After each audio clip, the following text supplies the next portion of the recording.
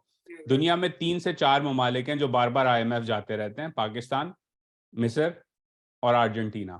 یہ 3 مثالیں. ارجنٹینا اور مصر، ارجنٹینا تو ہے ہی ایک الگ کیٹیگری میں، مصر جو ہے ہماری طرح بار بار جاتا رہتا ہے اور وہ بھی جیو پولیٹیکل رینٹس ایکسٹریکٹ کرتا ہے کہ جی امریکہ سے مدد آ جائے، ہم نے اسرائیل سے دوستی کی ہوئی ہے، ہمارے یہاں دہشت گردی ہے، ہمارے یہاں ڈکٹیٹرشپ ہے، فلانا دھماکہ چلتا رہتا ہے ان کا بھی. تو اب آئی ایم ایف کے پاس جانا تو پہلی بات یہ ہے کہ جانا نہیں چاہیے بار بار، لیکن نہ جانے کے لیے پہلے آپ نے خود اپنی چیزیں، جو مٹھائی کا شوق ہے اس کو آپ نے کم کرنا ہے. بھارت ہمارے سامنے ہے. 1990 میں ان کا اکنامک کرائسس ہوتا ہے، 91 میں انہوں نے اپنا سونا گروی رکھوانا پڑتا ہے، وہ آئی ایم ایف جاتے ہیں، ان کی اشرافیہ جو ہے وہ تان لیتی ہے کہ یہ ہماری جو ذلت ہوئی ہے، ہم اس ذلت کو واپس نہیں ہونے دیں گے، ہم اپنی معیشت کو ٹھیک کریں گے. آج بھارت آپ کے سامنے ہے، پاکستان آپ کے سامنے. ہم ذلت برداشت کرتے رہتے ہیں، ہم کہتے ہیں ہم آئے میں برا ہے، لیکن جاتے پھر بار بار اسی جو ہے دروازے پہ کھٹکھٹاتے ہیں کہ ڈاکٹر صاحب ہماری مدد کر دیں. اب آئی ایم ایف کے پاس جو ہے اسٹیبلائزیشن کا ایک بڑا کوکی کٹر اپروچ ہے اور وہ اپنی اپروچ اپلائی کرتے ہیں. کبھی وہ اپروچ ٹھیک ہوتی ہے، کبھی نہیں ہوتی. کچھ لوگ کہتے ہیں یہ ایک نیو لبرل اسٹیبلشمنٹ کا حصہ ہے، یہ دنیا کے پاکستان جیسے ممالک کو جکڑ کے رکھتا ہے. کچھ لوگ کہتے ہیں کہ نہیں، یہ تو لینڈر آف لاسٹ ریزورٹ ہے. whichever way you look at it, I M F آپ کو یہ نہیں کہتا کہ آپ نے جو ہے وہ اپنی معیشت ٹھیک نہیں کرنی. وہ کہتا ہے بھائی ہم آپ کو پیسے دے رہے ہیں، ان پیسوں کے عوض آپ نے کچھ چیزیں کرنی ہے. مثلاً آپ اگر گوگل پہ اگین جا کے پرانے آئی ایم ایف پروگرامس کی اگریمنٹ پڑھیں اور ریسنٹ والی کی پڑھیں، sentence to sentence some of the proposals are the same. آپ انرجی سیکٹر ریفارم کر دیں، آپ ٹیکس نیٹ وائڈن کر دیں، آپ جو اسٹرکچرل امبیلنسز آپ کی معیشت کے اس کو ٹھیک کر دیں، اور وہ ٹارگیٹس پھر آپ کو دیتے ہیں. لیکن آئی ایم ایف آپ کو یہ نہیں کہہ رہا کہ جی اگر آپ نے ٹیکس بڑھانا ہے تو آپ غریب پہ بجلی کی نرخوں میں ٹیکس لگا دیں. آئی ایم ایف نہیں کہہ رہا. آئی ایم ایف کہہ رہا آپ نے ٹیکس بڑھانا ہے. اب وہ آپ کے اوپر ہے کہ آپ کس طرح وہ ٹیکس بڑھاتے ہیں، کیونکہ وہ تو کہہ رہے ہیں بھائی ہم آپ کو پیسے دے رہے ہیں، آپ ٹیکس بڑھا دیں. لیکن اگر آپ بار بار وہ کام نہیں کرتے تو وہ بھی سختی اپناتے ہیں. اب پھر اس کے اندر جیو پولیٹیکل گیم اس طرح آ جاتی ہے کہ امریکہ جو ہے وہ لارجسٹ شیئر ہولڈر ہے آئی ایم ایف کا، تو ووٹس ہوتے ہیں آئی ایم ایف پہ جب پروگرام اپروو ہوتا ہے. تو ہسٹوریکلی ہم نے جو بات کی جیو پولیٹیکل رینٹس کی، اس کے اندر پھر یہ ہوتا تھا کہ مشرف صاحب ڈکٹیٹر لگے، 9/11 ہو گیا، انہوں نے کہا سر پیسوں کی ضرورت ہے لیکن ہم آپ کے ساتھ کام کرنے کو تیار ہیں، آپ مدد کریں. تو پیرس کلب کی بھی ریسٹرکچرنگ ہو گئی، آئی ایم ایف سے بھی پیسے آنے لگ گئے. اور ابھی تک لوگ کہتے ہیں مشرف کا زمانہ بڑا زبردست تھا. مشرف کا زمانہ اس لیے زبردست تھا کیونکہ پھر وہ آپ سے جیو پولیٹیکل رینٹس ایکسٹریکٹ کر رہے تھے، آپ کو اس کے عوض پیسے دیے جا رہے تھے. تو اب وہ نہیں ہو رہا کام، تو اب ہمیں آئی میں برا لگ رہا ہے، اب نارملی بہیو کر رہا ہے اسحاق ڈار پوٹ 2 weeks ago. اور تو یہ بات جی ہسٹوریکلی اگر ہم دیکھیں تو یہاں پہ 2 مطلب مشرف کا ہے یا ضیاء صاحب کا ہے، تو اس میں ہم یہ 2 چیزیں دیکھتے ہیں کہ ان کے جیو پولیٹیکل انٹرسٹ تھے، لیکن اس کا ہمیں ایک نقصان یہ بھی ہوا کہ ہمارے ہاں یہ تاثر پایا گیا کہ اتھارٹیرین رجیم ہو یا ڈکٹیٹرشپ ہو تو اس میں ہم زیادہ جو اکنامک ڈیولپمنٹ ہے ہماری زیادہ ہوتی ہے، اس کا ہمیں دوسرا نقصان ہوا یہ. جی بالکل، آئی فلی اگری. اور یہ نقصان ہوتا رہا. اب جو سوال تھا کہ آئی ایم ایف برا ہے یا اچھا ہے، میں سمجھتا ہوں آئی ایم ایف جیسا آپ اس کو بنانا چاہتے ہیں ویسا ہے، ویسا ہے. لیکن پہلے آپ نے خود اپنے پیروں پہ کھڑا ہونا ہے. پھر آپ نہیں جائیں آئی ایم ایف کے پاس، آپ اپنا نظام بنائیں. بھارت نے بھی یہی کیا. اب بھارت جیسے پچھلے کئی مہینوں سے یہ بات چل رہی ہے کہ بھارت جو ہے وہ روس سے ڈسکاؤنٹڈ آئل لے رہا ہے 30% پہ، ہم کیوں نہیں لے سکتے؟ ہم آزاد، ہم غلام ہیں کیا؟ جی ہاں آپ غلام ہیں. Let's be very honest and very frank about this. Bharat جو ہے وہ بار بار گھٹنے ٹیک کے سعودیوں سے یا چینیوں سے یا امریکیوں سے پیسے نہیں مانگ رہا. اس کے وہاں لوگ لائن لگا کے کھڑے ہیں کہ ہمیں آپ کے ملک میں انویسٹ کرنا ہے. تو آپ بھی اپنے آپ کو ویسا بنا دیں تو آپ بھی آزاد ہو جائیں گے. لیکن آپ اس کو بنانے کے لیے ہم نے وہ بات کر لی کہ آپ نے کچھ بیسک اکنامک فنڈامنٹلز ٹھیک کرنا ہے اپنے ملک کے. ایگزیکٹلی، نہیں تو پھر بات گلا کاٹنے تک پہنچ جائے گی. بالکل. چلیں زہر صاحب، یہ جو امپورٹس اور ایکسپورٹس کا امبیلنس ہے پاکستان میں، یہ بہت بڑا ہو رہا ہے اوور دی ٹائم. اس کو ہم اوور کم کیسے کر سکتے ہیں، فکس کیسے کر سکتے ہیں؟ ریسنٹلی جو 800 آئٹمس تھے ان کے اوپر بین بھی ہوا، لیکن it could not bring required results. تو اس گیپ کو آپ کیسے دیکھتے ہیں کہ ہم کیسے اس کو اوور کم کر سکتے ہیں؟ دیکھیں اس کے اندر اگین 3-4 موٹی جو ہیں وہ چیزیں. پہلے تو Pakistan one of the highest imports Pakistan has is energy. ٹھیک ہے، ہم جو ہیں وہ تیل امپورٹ کرتے ہیں اور نیچرل گیس امپورٹ کرتے ہیں. تو اس کو تو آپ فوراً ریپلیس نہیں کر سکتے. آپ سولر میں انویسٹ کر سکتے ہیں, آپ انرجی ایفیشنسی کی طرف جا سکتے ہیں, لیکن وہ امپورٹ تو ہونا ہے. مطلب یہ تو نہیں کہہ سکتے کہ جی بجلی کے کارخانے بند کر دو, وہ مہنگی بجلی بھی ہے لیکن چاہیے بھی آپ کو بجلی. دوسرا بڑا سیگمنٹ امپورٹ کا ہے آپ کی مشینری کا. ہم نے بات کی پروڈکٹیو ایسیٹس میں انویسٹمنٹ کی, وہ پروڈکٹیوٹی بڑھانے کے لیے وہ مشینری تو آپ نے امپورٹ کرنی ہے. اب اگین ڈپینڈ کرتا ہے وہ مشینری امپورٹ کر رہے ہیں ایکسپورٹ سیکٹر کے لیے جس سے آگے جا کے آپ کے پیسے بنے, یا آپ اسے کسی فضول چیز میں لگا رہے ہیں امپورٹ سبسٹیٹیوشن کے اندر, جہاں آپ جو بنا رہے ہیں وہ ان کمپیٹیٹیو ہے, پھر آپ ڈیوٹی بڑھا کے اس کو پروٹیکٹ کرتے ہیں اور پھر آپ کہتے ہیں ہماری اکانومی ان پروڈکٹیو ہے. ظاہر سی بات ہے ان پروڈکٹیو ہے جب آپ کمپیٹ نہیں کریں گے. اس کی بھی مثال ایسی ہے کہ میں کہوں کہ جی مجھے ورلڈ کپ وننگ ٹیم بنانی ہے پاکستان میں, جو ہے ہم جو ہیں وہ سعودی عرب سے بہتر فٹ بال کھیلیں. سعودی عرب نے ارجنٹینا کو ہرایا, ہمیں بھی ہرانا ہے. لیکن میں پھر کہوں کہ ہم ٹیم بناتے ہیں, لیکن یہ جو ٹیم ہے وہ پاکستان کے اندر ہی صرف پریکٹس اور میچ کھیلے گی, وہ جا کے جاپان سے نہیں کھیلے گی, کوریا سے نہیں کھیلے گی, وہ سعودیوں سے نہیں کھیلے گی, قطریوں سے نہیں کھیلے گی. تو کیا وہ ٹیم جیت سکتی ہے دنیا میں؟ نہیں جیت سکتی, آپ نے پریکٹس ہی نہیں کی. تو یہ معیشت بھی اسی طرح چلتی ہے. تو پھر آپ نے وہ ٹھیک کرنا ہے. تو وہ مشینری آ گئی, وہ آپ کو چاہیے. اب آ جاتے ہیں تیسری بڑی چیز پہ, وہ ہیں دالیں اور پام آئل, وناسپتی گھی اور دال. تو یعنی کہ جو عام مزدور جو ہے وہ دوپہر میں یا رات میں جو کھانا کھاتا ہے, وہ نان کھاتا ہے, ویٹ جو ہے ہم اپنی تھوڑی اگا لیتے ہیں, کبھی کبھار امپورٹ کرتے ہیں, لیکن ازیوم کریں پورا گندم جو ہے وہ پاکستان سے ہی آیا ہے اس کے پاس آٹے کے لیے. لیکن جو دال فرائی ہے اس کے اندر گھی ڈلتا ہے اور دال ڈلتی ہے, تو 90% of the recipe itself is imported. اس کے ساتھ وہ جو چائے پیتا ہے, چائے بھی امپورٹ ہوتی ہے, رائٹ. تو 95% جو آپ کا غریب شخص کھانا کھا رہا ہے, کیلریز کنزیوم کر رہا ہے, وہ امپورٹڈ ہیں. لیکن ہم اپنے آپ کو زرعی ملک کہتے ہیں. تو آپ نے زراعت پہ کام کرنا ہے. زراعت پہ کام جو ہے اس کے بغیر پاکستان میں نہیں سمجھتا ترقی کر سکتا ہے. کیوں؟ اس کی دو وجوہات ہیں. پہلی تو یہ فوڈ سیکیورٹی کی امپورٹ کی بات آ جاتی ہے. دوسری بات یہ کہ جب ایگریکلچر میں پروڈکٹیوٹی بڑھے گی, پروڈکٹیوٹی بڑھنے کے دو طریقے ہیں کہ آپ کیپٹل گڈز بڑھا دیں تاکہ اس کی ایفیشنسی ییلڈز وغیرہ بڑھ جائیں, اور اس کے ساتھ ساتھ لیبر کم ہو جائے گا. تو وہ لیبر جو فری ہوگا اس کو پھر آپ نے انڈسٹری میں لگانا ہے through a good industrial policy which is again export oriented.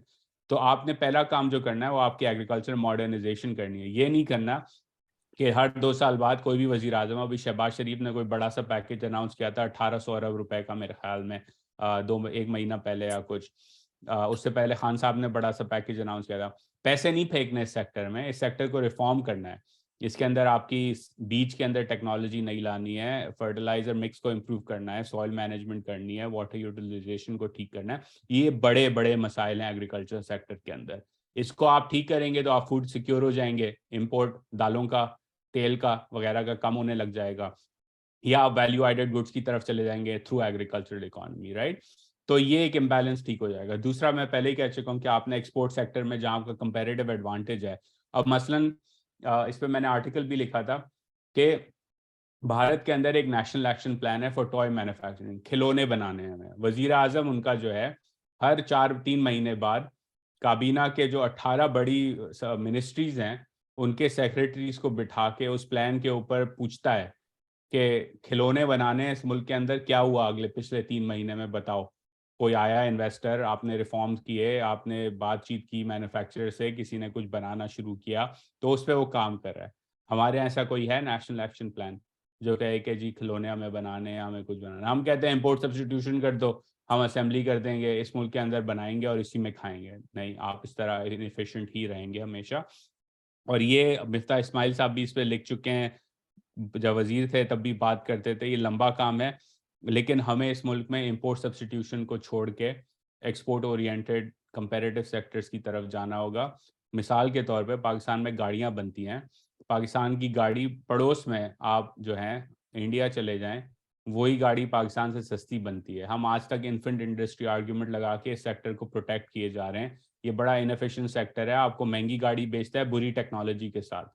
تو یہ کام آپ نے روکنے ہوں گے, اور جب آپ یہ کام روکیں گے تو خود ہی جو ہے وہ اکانومی بیلنس کی طرف چلی جائے گی. آخری بات اس کے اندر, یہ جو obsession ہے اوور ویلیوڈ کرنسی کا, اس نے سب سے زیادہ ڈیمیج کیا ہے اس ملک کو. کیوں؟ کیونکہ جب آپ کسی چیز کی ویلیو اوور ویلیوڈ رکھتے ہیں, ڈالر آپ نے سستا رکھا ہوا ہے, تو آٹومیٹکلی آپ انسینٹیوائز کر رہے ہیں اپنے شہری کو کہ وہ امپورٹ کرے بنسبت اس کے کہ وہ ملک میں بنا ہے. میں نے پچھلی پوڈ کاسٹ ابھی کی تھی یوسف فاروق کے ساتھ, پاکستانی میں اس کا اپنا انویسٹمنٹ ہے مینوفیکچرنگ انڈسٹری میں، لائٹنگ کمپنی. تو وہ یہی کہہ رہا تھا کہ 2020 سے پہلے دار صاحب کے زمانے میں اسپیشلی 16 تک 17 تک جب وہ فیزیبلٹی بناتے تھے پروجیکٹس کی مینوفیکچرنگ کے اندر تو کرنسی کی وجہ سے وہ فیزیبل ہوتا ہی نہیں تھا.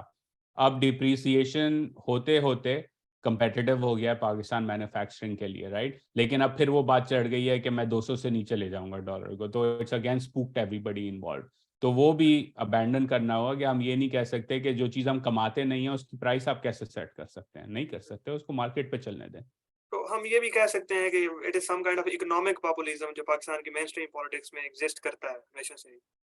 بالکل. اور اس کے اندر دیکھیں اگین جو اشرافیہ والا ایلیمنٹ ہے نا وہ سمجھنا ضروری ہے. Economic populism for an overvalued exchange rate makes sense when your elite basically are incentivized to extract resources and put them abroad. اب اس کا ایگزامپل میں دے دیتا ہوں.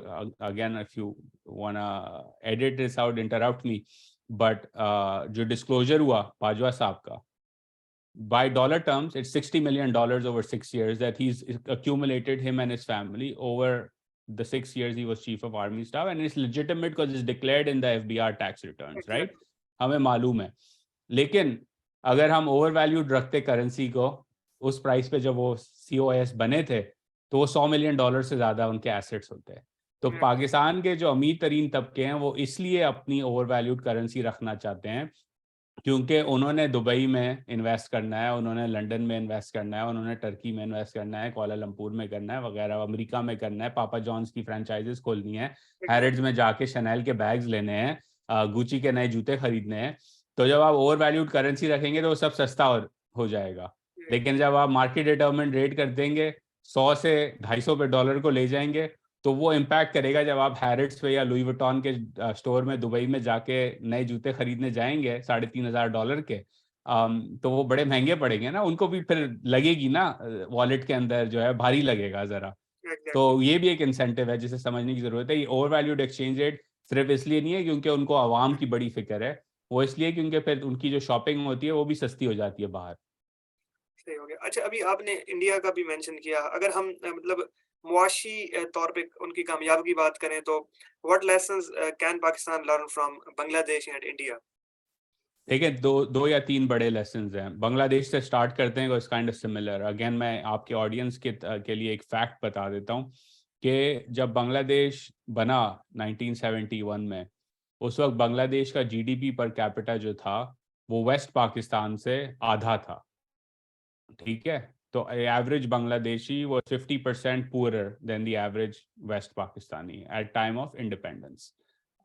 آج آ جاتے ہیں اگر تو دی ایوریج بنگلہ دیشی از 50% richer than the average Pakistani. انہوں نے ریورس کر دیا اس کو. کیسے کیا؟ 2-3 بڑی بیسک چیزیں انہوں نے کی. خواتین کو ایجوکیٹ کیا, ٹھیک ہے. آپ جب ایک عورت کو ایجوکیٹ کرتے ہیں تو آبویسلی اس کی لیبر فورس پارٹیسپیشن بڑھنے لگ جاتی ہے, وہ معیشت کے اندر اپنا جو افیکٹو رول ہے وہ پلے کرنے لگ جاتی ہے. انہوں نے انہیں ٹیکسٹائل مل میں لگایا, اگین ایکسپورٹ انڈسٹری میں لگایا, ریڈی میڈ گارمنٹس میں, تو ایکسپورٹ ریونیوز آنے لگے. لیکن اس کے ساتھ ساتھ جب آپ ایک عورت کو پڑھا لکھا دیتے ہیں اور جب وہ کام کرنے لگ جاتی ہے تو وہی عورت جو ہے 18 سال میں جس کی شادی ہونی ہے اس کی شادی 23, 24, 25 سال میں ہو جاتی ہے, وہ انڈیپینڈنٹ ہے, تو پھر بچے بھی کم پیدا ہوتے ہیں, تو پاپولیشن گروتھ ریٹ کم ہونے لگ جاتا ہے. سیم تھنگ ہیپن ان بنگلہ دیش. لڑائی ہماری ون آف دا ریزنس تھی کہ جی وہاں زیادہ لوگ ہیں اور ان کو سیٹیں چاہیے, ہمارے یہاں کم لوگ ہیں ہمیں سیٹیں زیادہ چاہیے تھی. آج بنگلہ دیش کی آبادی پاکستان سے کم ہے, انہوں نے پاپولیشن کنٹرول کیا. تو یہ دوسری چیز تھی. تیسری کہ دیکھیں وہاں بھی کرپشن ہے, وہاں بھی جو ایک طرح سے ون پارٹی ڈکٹیٹرشپ ہے شیخ حسینہ کی, لیکن وہاں اکنامک کنٹینیوٹی رہی کہ جی کچھ چیزوں پہ ہم نے فوکس کر کے رکھنا ہے کہ ہمیں ڈیولپ کرنا ہے اپنے ملک کو through education, through infrastructure, through exports. تو وہ انہوں نے کیا. بھارت کے اندر انہوں نے ایک تھوڑی سی ڈفرینٹ اسٹریٹجی اپنائی. انہوں نے نہرو کے زمانے میں کہا کہ ہم اپنے آپ کو کلوزڈ آف رکھیں گے and we will pursue indigenous industrialization. ہم اپنے آپ کو سیلف سفیشینٹ پہلے کریں گے. Looking back some people criticize it کہ اس نے بھارت کو جو ہے وہ ہندو ریٹ آف گروتھ اس کو پہلے کہا جاتا تھا کہ آپ اپنا فل پوٹینشیل میٹ نہیں کر رہے تھے. لیکن اس کے ساتھ ساتھ انہوں نے IITs بنائی, ایجوکیشن میں اگین لائک بنگلہ دیش انویسٹ کیا, خواتین کی ایجوکیشن میں انویسٹ کیا, تو وہاں انجینئرنگ ٹیکنالوجی کیپبلٹیز بلڈ ہونے لگی. اور 91 کا ہم نے ذکر کر دیا کہ وہاں کرائسس آتا ہے, اس کے بعد وہ لائسنس راج ابینڈن ہوتا ہے.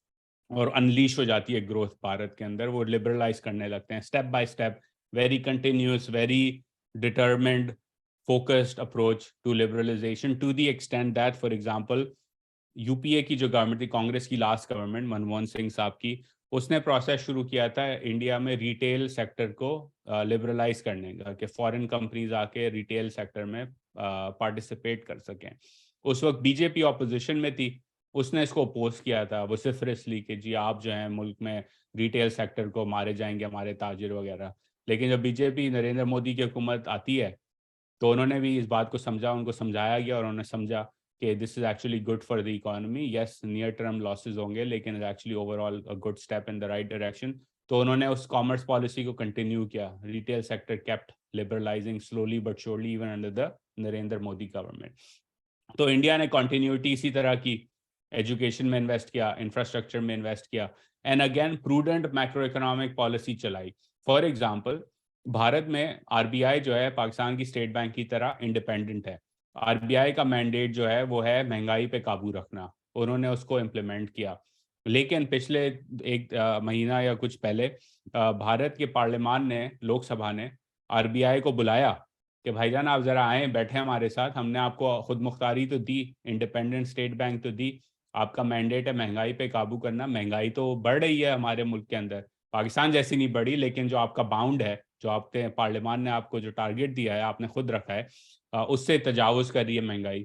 تو آپ ذرا آپ اکاؤنٹیبلٹی دیں. یہ بھی ضروری بات ہے, اگین جو ہم نے شروع کی بات کہ سیاست کا جوڑ معیشت کے ساتھ اس طرح ہوتا ہے. تو پارلیمان نے خود مختاری دی اور اسی پارلیمان نے پھر بلایا کہ اب آپ جواب بھی دو, تلاشی بھی دو, رائٹ. تو ہمارے یہاں اسٹیٹ بینک کی آٹونومی دی جاتی ہے 4 منٹ کے ڈیبیٹ کے بعد. تو ظاہر سی بات ہے کوئی اکاؤنٹیبلٹی تو نہیں ہونی اس طرح سے. پھر تو ہاں, تو اگین یہ جو ہے ان دو ممالک کو اگر ہم اسٹڈی کریں تو investment in education, common sense economic policies, and a very focused approach to economic liberalization and economic integration with the rest of the world that creates export-oriented industries and promotes productivity. It's a very simple recipe. It's not rocket science. It's not complicated. ہم نے خود اس کو complicated بنایا ہوا ہے. کیوں؟ کیونکہ اس وقت جو یہ اسٹیٹس کو ہے, یہ ایک بڑے مخصوص طبقے کو امیر سے امیر بناتا جا رہا ہے, اور باقی پاکستانی جو ہے وہ دنیا سے اب مطلب بنگلہ دیش سے بھی کمپیریزن نہیں کرنا چاہیے, اب ہمیں کمپیریزن کرنا چاہیے روانڈا, ایتھیوپیا اور کینیا سے. ایگزیکٹلی میرے ایک دوست ہیں ڈاکٹر جی ڈی, انہوں نے مجھے کہا تھا کہ لازمی یہ کویسچن پوچھنا ہے, وہ کہ ٹریڈ جو ہے انڈیا کے ساتھ پارٹیکولرلی اگست 5 کا جو سینیریو ہے اس کے بعد کس طرح سے ممکن ہے؟ دیکھیں بڑی سمپل ہے, اس کے لیے آپ step by step trade liberalise کریں. اگین دنیا میں اور بھی ممالک ہیں جن کی آپس میں نہیں بنتی. آپ آسیان ممالک کی تاریخ پڑھ لیں تو ملیشیا کی انڈونیشیا سے اور سنگاپور سے نہیں بنتی, چین کی ساؤتھ چائنا سی میں ویتنام سے نہیں بنتی, رائٹ. اور باقی اور ممالک ہیں, جاپان کی کورین سے نہیں بنتی, کورین اور جاپان کی چینیوں سے نہیں بنتی, لیکن یہ سب آپس میں تجارت کرتے ہیں. ان کا سب سے بڑا اگزامپل تائیوان اور چائنا ہے. چائنا تو تائیوان کو ریکگنائز بھی نہیں کرتا, لیکن اربوں ڈالر کی تجارت ہوتی ہے ان کی آپس میں, رائٹ. بھارت اور چین ہے, لڑائی ہو گئی بارڈر پہ, لیکن تجارت تو چل رہی ہے ابھی بھی, اس پہ تو کوئی اتنی ڈکلائن نہیں آیا, وہ بڑھتا گیا ایکچولی امپورٹ, اور ان کا جو ٹریڈ ڈیفیسٹ ہے انڈیا کا چائنا کے ساتھ.